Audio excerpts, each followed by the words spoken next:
Professor Whitmore stopped writing when the black girl corrected his theorem publicly. The giant Columbia auditorium fell completely silent beneath the cold white lights. Cameras turned toward 16-year-old Cora Lawson, standing beside the stage, trembling slightly, but never lowering her eyes. Whitmore laughed first. Then everyone else followed him.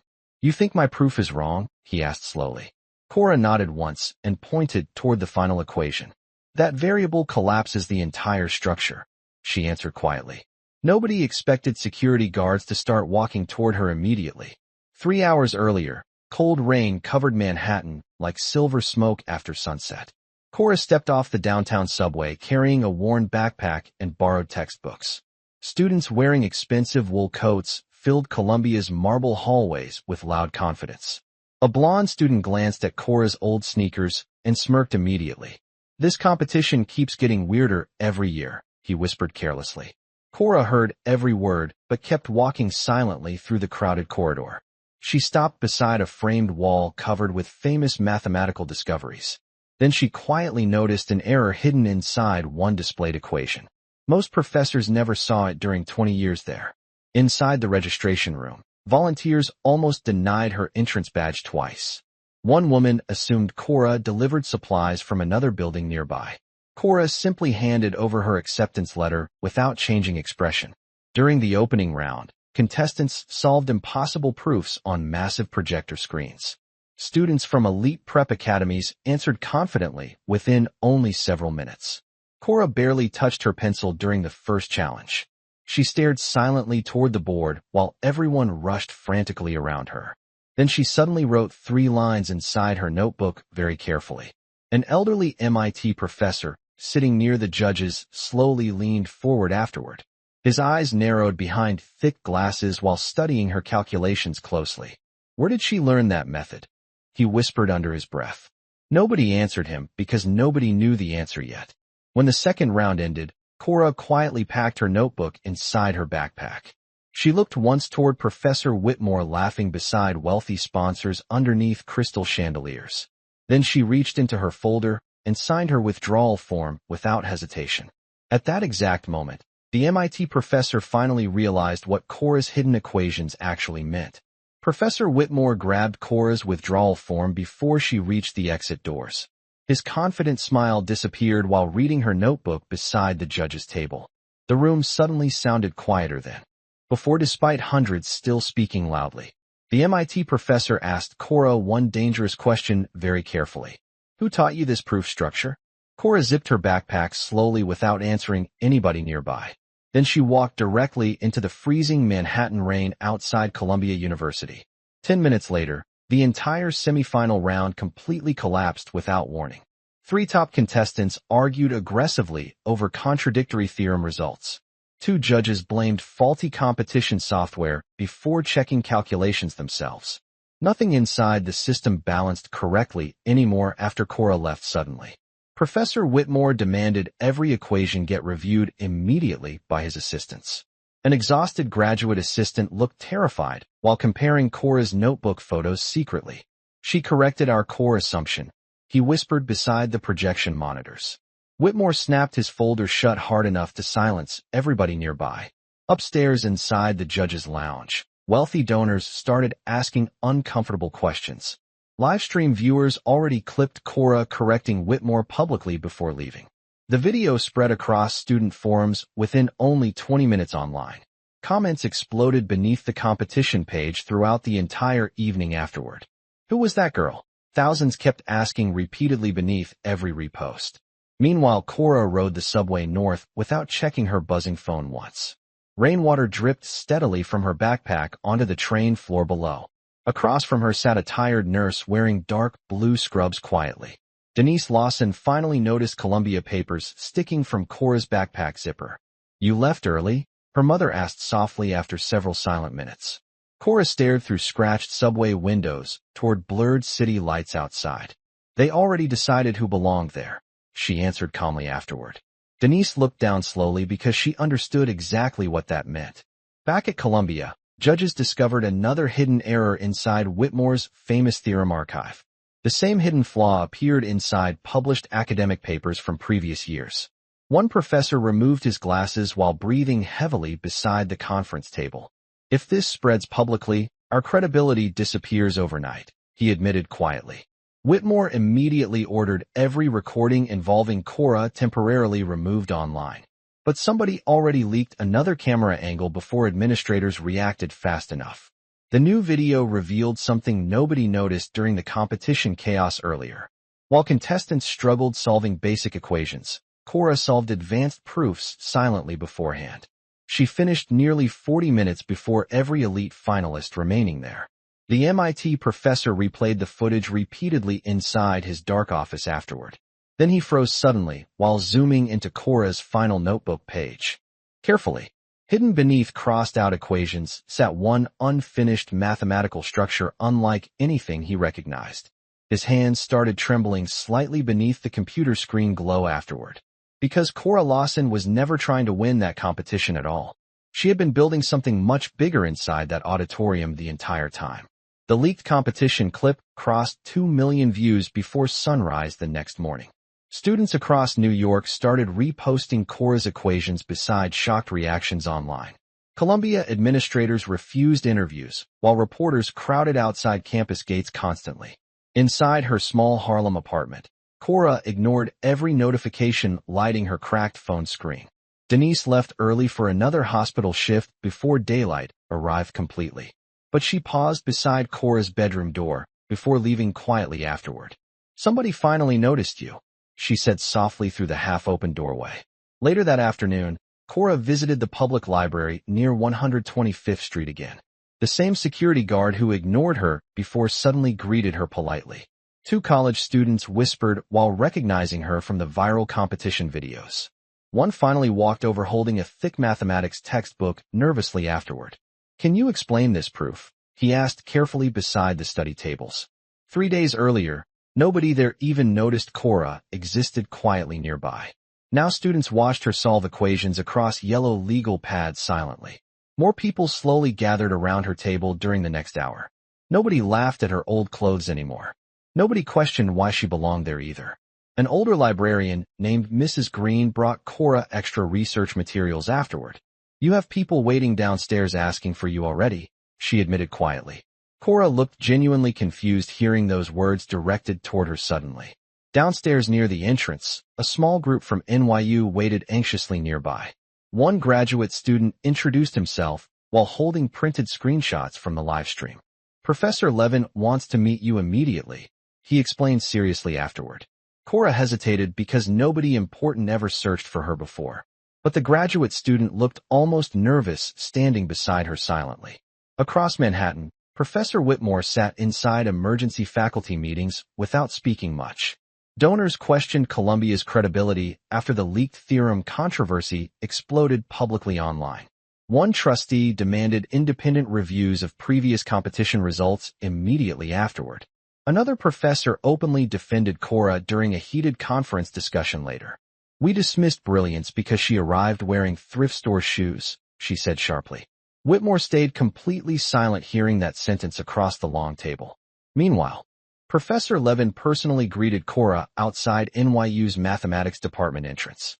Several graduate researchers stopped talking once they recognized her walking beside him. One student accidentally dropped his coffee while staring toward Cora afterward. Levin opened a conference room filled with equations covering massive whiteboards completely. "We reviewed your unfinished structure from the livestream footage," he admitted carefully. Then every researcher inside the room slowly stood up afterward together. Nobody there looked amused anymore. Nobody looked doubtful either. One young researcher shook Cora's hand almost immediately afterward. "We spent 8 hours understanding your first 3 lines," he confessed quietly. Cora stared toward the covered whiteboards without saying anything at first. Then she noticed something nobody else inside the room recognized yet. A hidden contradiction remained buried inside their entire mathematical model structure. She picked up a marker slowly and crossed out half the board. The room went completely silent again within only several seconds afterward. Professor Levin looked directly toward Cora with stunned disbelief across his face. Because the 16-year-old girl Columbia dismissed publicly had just corrected another university in under 1 minute. Back at Columbia, Whitmore received an envelope slid beneath his locked office door. Inside sat a single printed photograph from the competition livestream. Cora stood beneath the auditorium lights holding unfinished equations beside her notebook. Someone circled one line in red ink beneath the image carefully. Then 3 handwritten words appeared underneath the theorem structure. She is not finished. Professor Whitmore watched Cora Lawson enter NYU through another leaked online video later. But this time nobody laughed when she walked inside the building quietly. Faculty members opened doors for her before she even reached them. Graduate researchers stopped conversations once she entered conference rooms nearby. Whitmore replayed the footage twice because something felt deeply wrong suddenly. The girl he dismissed publicly now walked through elite universities like invited talent. Meanwhile, Cora stood beside enormous whiteboards covered with advanced mathematical structures completely. Professor Levin introduced her to senior researchers without mentioning her age immediately.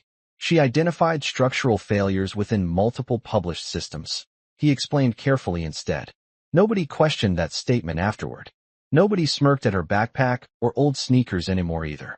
One researcher moved aside quickly so Cora could use the center board. Another handed her fresh markers without being asked first. 3 days earlier, security nearly removed her from Columbia publicly. Now doctoral candidates waited quietly while she finished speaking first. Cora erased several equations before rewriting an entire proof structured differently. The room stayed silent except for marker sounds across the whiteboard surface. Then one older researcher slowly lowered his coffee cup afterward carefully. That solves the instability problem completely, he admitted under his breath. Professor Levin looked directly toward Cora with visible respect afterward. We missed this issue for nearly 6 years, he confessed honestly. Cora stepped away from the board quietly once she finished explaining everything. Nobody clapped loudly, but several researchers immediately photographed her equations before she erased them.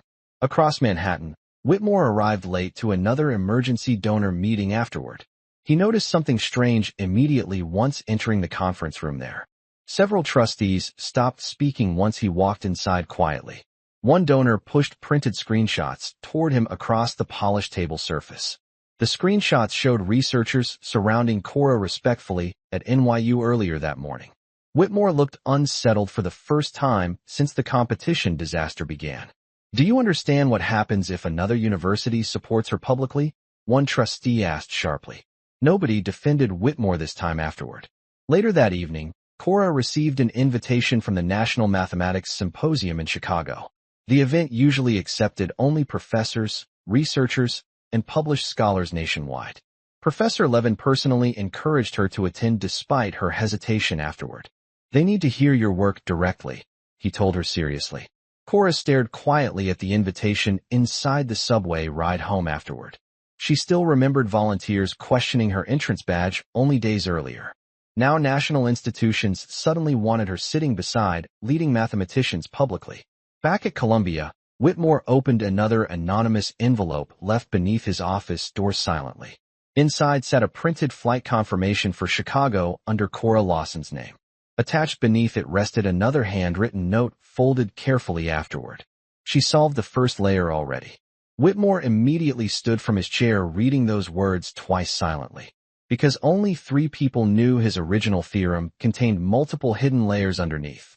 And Cora Lawson had apparently discovered the second one before anybody else alive. Chicago's National Mathematics Symposium filled an entire downtown convention center that weekend. Professors from Stanford, Princeton, and MIT crowded massive conference halls throughout the building. Cora stood quietly near registration, wearing the same dark thrift store jacket again.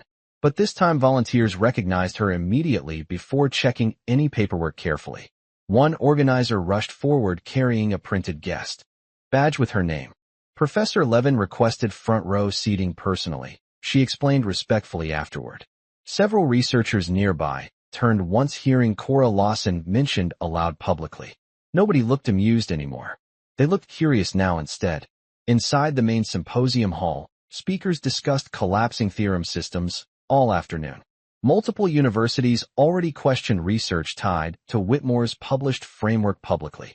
Every conversation somehow returned toward the same missing person repeatedly afterward. The 16-year-old girl from Harlem. During one panel discussion, a Princeton researcher presented Cora's correction methodology openly. Large projector screens displayed equations copied directly from her notebook structure carefully. The audience stayed unusually quiet throughout the entire presentation afterward. Then somebody inside the crowd started clapping slowly near the back rows. More people followed seconds later until the entire hall applauded openly. Cora looked stunned because nobody had ever applauded her before publicly. Professor Levin leaned toward her afterward while smiling slightly beside the stage. "You are not invisible anymore," he told her quietly. Across New York, Whitmore watched live stream footage from his office late that evening. He noticed researchers quoting Cora more often than senior faculty members now. One panelist even called her the future of mathematical stability research publicly. Whitmore muted the stream immediately afterward but never looked away completely. His assistant entered carrying another stack of donor complaints afterward nervously. 2 sponsors already suspended Columbia funding pending independent theorem investigations. Another university formally requested access to archive competition scoring records earlier. Whitmore suddenly realized the situation already moved beyond personal embarrassment completely. His influence no longer controlled the conversation anymore. Back in Chicago, a closed-door research session gathered elite mathematicians privately afterward. Cora quietly solved a complex instability sequence within several minutes there. Senior researchers stopped debating once she finished writing across the digital board. One older professor slowly removed his conference badge afterward thoughtfully. "I taught this field 30 years, he admitted carefully beside everybody there. "I have never seen pattern recognition move this fast before." Nobody questioned him afterward. Another researcher immediately invited Cora into a federal academic mentorship program publicly. Several people offered internship opportunities despite her still being 16 years old. 3 days earlier, Columbia almost removed her from the building entirely. Now national institutions competed for her attention openly. Later that night, Cora finally checked hundreds of missed messages on her phone. Most came from reporters, universities, and academic organizations nationwide afterward. But one message stopped her breathing completely once she opened it slowly. The sender name read Professor Nathaniel Whitmore. Only one sentence appeared beneath the subject line quietly. "We need to discuss your father's original research immediately." Cora stared frozen at the screen inside the dark hotel hallway afterward. Because her father died 10 years earlier. And nobody outside her family should have known he ever studied mathematics at all. Cora read Whitmore's message 3 times inside the quiet hotel hallway afterward. Her hands stayed steady, but her breathing changed slightly near the elevators. Professor Levin noticed immediately once she walked back into the conference room silently. "What happened?" he asked carefully while closing his laptop beside her. Cora showed him the message without speaking another word afterward. Levin's expression changed the second he read her father's name there. "Your father worked with Whitmore before Columbia," he admitted quietly afterward. Cora froze completely hearing those words for the first time ever. Denise never mentioned Whitmore once during Cora's entire childhood growing up. Later that night, Levin unlocked archived university records from nearly 12 years earlier. Old research papers filled the screen beside scanned handwritten theorem drafts carefully. Whitmore's name appeared on every published document across the database publicly, but another name appeared repeatedly inside private draft annotations afterward quietly. Marcus Lawson. Cora stared silently at her father's handwriting covering multiple equation structures completely. Several proofs matched the exact pattern recognition methods she naturally used herself. One note stopped her breathing completely once she read it slowly. "Nathan still misses the hidden symmetry inside unstable systems." Whitmore built his entire reputation around solving those exact systems publicly afterward. Cora suddenly understood why his theorem looked strangely familiar during the competition. She had seen pieces of it years earlier inside her father's old notebooks. Back in New York, Whitmore sat alone reviewing ancient research boxes from storage late overnight. Dust covered dozens of forgotten folders hidden beneath his office bookshelf completely. He opened one cracked notebook and immediately looked physically shaken afterward. Marcus Lawson's original calculations filled every page inside the notebook margins. But something looked even worse now under closer inspection afterward quietly. Entire sections from Whitmore's award-winning theorem mirrored Marcus's unpublished structures exactly. Whitmore removed his glasses slowly while staring toward the desk afterward silently. For years, he convinced himself Marcus lacked discipline and academic polish completely. Whitmore believed he refined chaotic ideas into legitimate mathematical breakthroughs professionally. But now Cora solved advanced instability structures exactly like her father once did. The same pattern recognition, the same unconventional proof movement, the same hidden shortcuts nobody else recognized fast enough. A retired Columbia professor named Eleanor Briggs called Whitmore unexpectedly near midnight afterward. "Marcus carried that project for both of you," she stated immediately. Whitmore stayed silent while gripping the phone harder beside his desk. "You always needed him more than you admitted," Briggs continued sharply afterward. "And now his daughter finished what both of you missed." Whitmore ended the call without responding another word afterward quietly. But his hands visibly trembled while reopening Marcus Lawson's final research notebook again. One page contained unfinished equations matching Cora's recent theorem structures perfectly. Another line sat written beneath them using faded blue ink carefully. "If anything happens to me, Cora will understand the rest someday." Whitmore leaned backward slowly while staring toward the ceiling afterward silently. Because Marcus Lawson died only 3 weeks after writing that sentence originally. And Whitmore suddenly realized something terrifying much too late. Cora Lawson was never discovering new mathematics accidentally. She was continuing work her father already started before his death. The next morning, Whitmore booked the earliest flight to Chicago without informing Columbia administrators first. But before leaving his office, another anonymous envelope arrived beneath the door silently. Inside sat a copied hospital report from 10 years earlier under Marcus Lawson's name. One sentence had been circled heavily, using red marker afterward carefully. "Research materials missing after emergency admission." Professor Whitmore arrived in Chicago before sunrise carrying Marcus Lawson's old research notebook carefully. Heavy rain covered downtown streets while black cars lined the convention center outside. Security guards immediately recognized Whitmore once he entered the private symposium floor. But something felt different this time walking through those crowded hallways quietly. Conversations stopped once people noticed him approaching nearby. Not because they admired him anymore. Because they wanted answers now instead. Meanwhile, Cora sat inside a smaller research session beside Professor Levin calmly. Senior mathematicians listened carefully while she explained unstable theorem behavior across digital screens. Nobody interrupted her once during the entire presentation afterward. One federal research director requested copies of her work immediately afterward publicly. Another university dean offered funded mentorship opportunities directly across the table there. 3 days earlier, people questioned whether she belonged inside academic buildings. Now powerful institutions adjusted schedules waiting for her availability instead. Whitmore finally spotted Cora through a glass conference room wall afterward silently.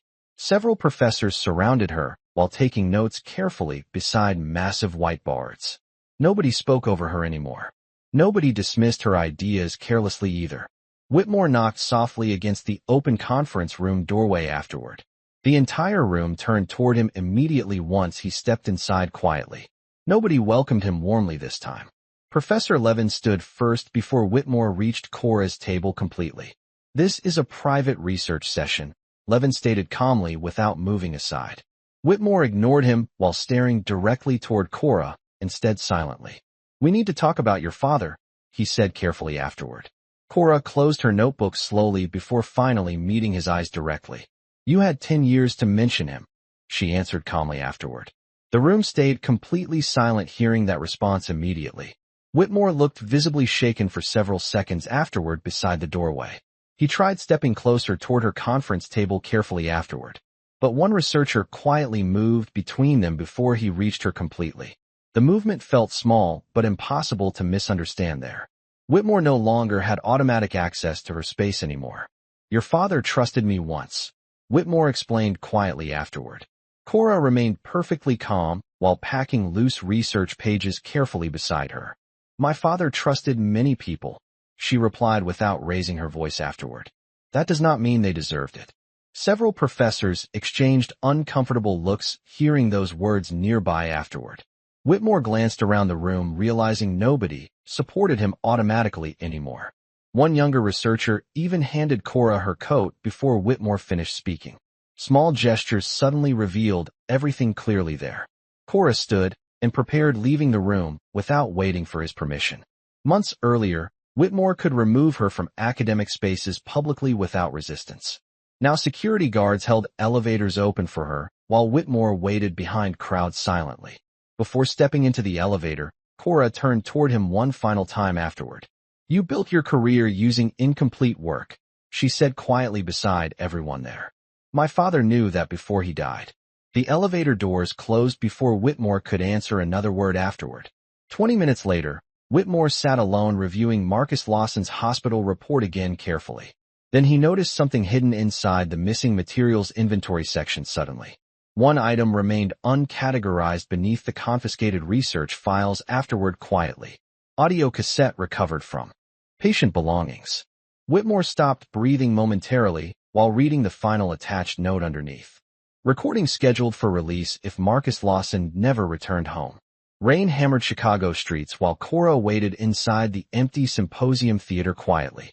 Rows of dark seats stretched beneath dim stage lights across the auditorium. Marcus Lawson's recovered audio cassette rested beside her unopened carefully. Professor Whitmore entered slowly, carrying the old research notebook against his chest.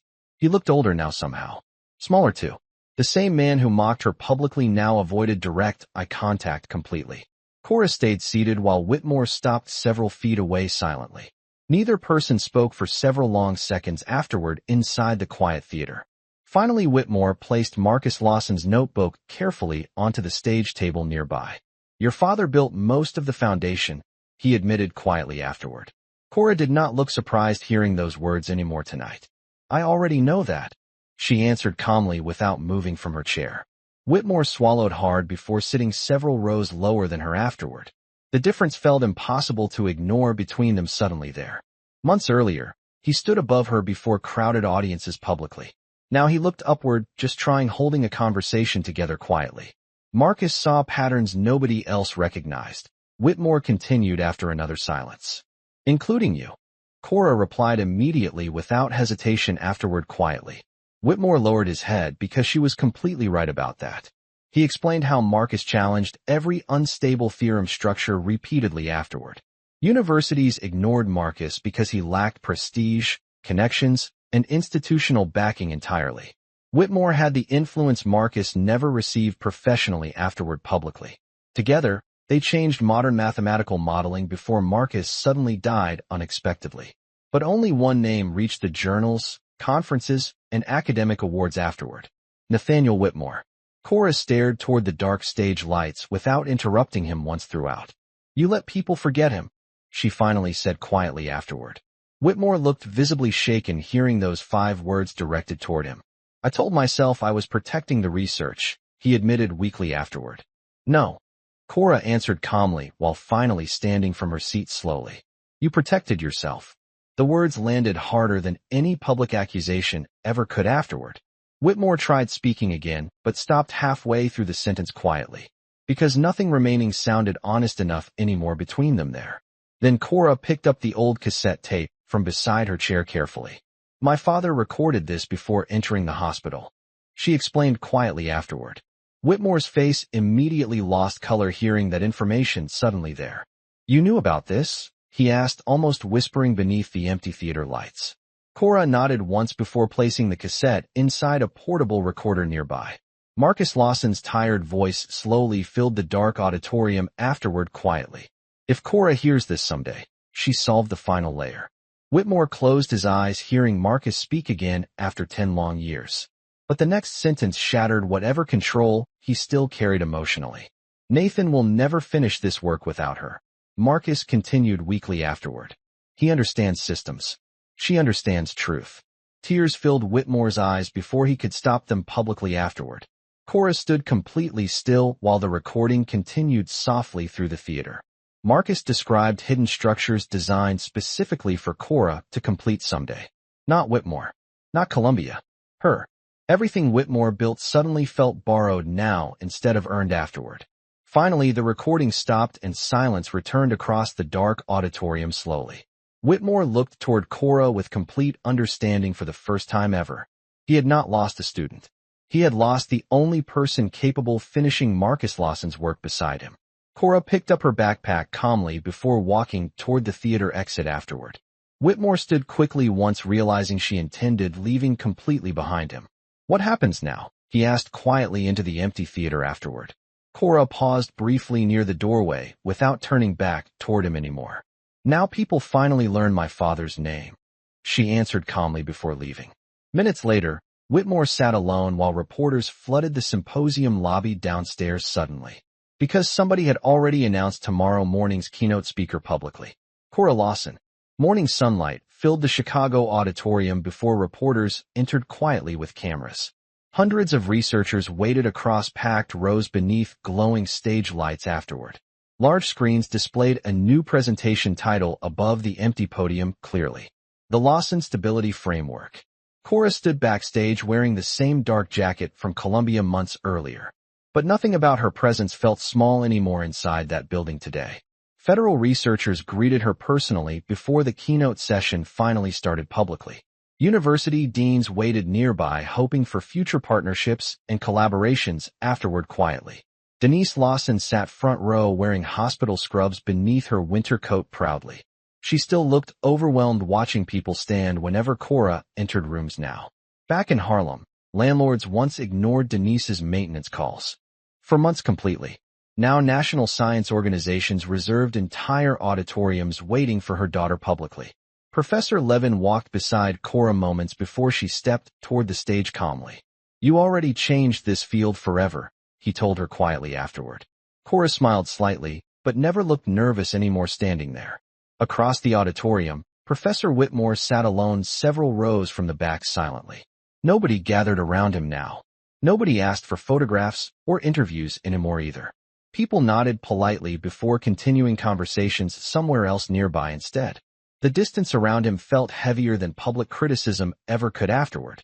Then Cora stepped onto the stage beneath bright, white lights slowly. The audience immediately stood and applauded before she spoke one word publicly. Not because she needed approval anymore. Because they finally understood who she really was now. Cora thanked several researchers before mentioning her father's name clearly afterward.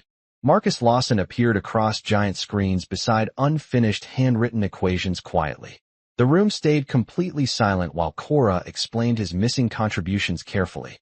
She never attacked Whitmore directly during the presentation afterward publicly. She never sounded bitter or angry either. She simply told the truth clearly enough nobody could ignore anymore. Then she revealed the completed final theorem structure beside her father's original work. Gasps spread quietly throughout the auditorium once researchers understood the significance fully. Marcus Lawson's framework solved problems universities struggled with for decades completely. And Cora finished it before turning 17 years old. Reporters immediately rushed writing headlines before the presentation even finished afterward. But the strongest moment came near the end quietly instead. Cora looked toward the audience while holding her father's old notebook carefully.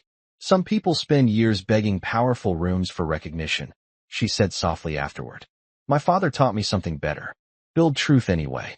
The room stayed silent several seconds before applause erupted across the auditorium loudly. Denise covered her mouth, crying quietly, while researchers stood throughout the entire theater. Whitmore remained seated near the back, watching everything silently afterward alone. For the first time, he finally understood what Marcus Lawson truly left behind. Not unfinished equations. Not missing research files. A daughter who no longer needed permission entering rooms built to reject her. After the keynote ended, reporters crowded around Cora outside the convention center loudly. Snow started falling softly across Chicago streets beneath glowing city lights afterward. Universities offered scholarships, research positions, and private mentorship. Programs immediately afterward publicly. Cora thanked them politely before walking toward her waiting car beside Denise quietly. Meanwhile, Whitmore exited alone through a side hallway, without cameras following afterward. He stopped briefly beneath a framed symposium poster showing Cora's photograph prominently. Months earlier, he decided whether she belonged inside academic spaces publicly. Now entire institutions reshaped themselves around her work instead. Whitmore looked toward the snowy street outside before lowering his eyes quietly afterward. Because he finally understood the truth too late. Cora Lawson never needed him to see her brilliance. She only needed the world to stop standing in front of it.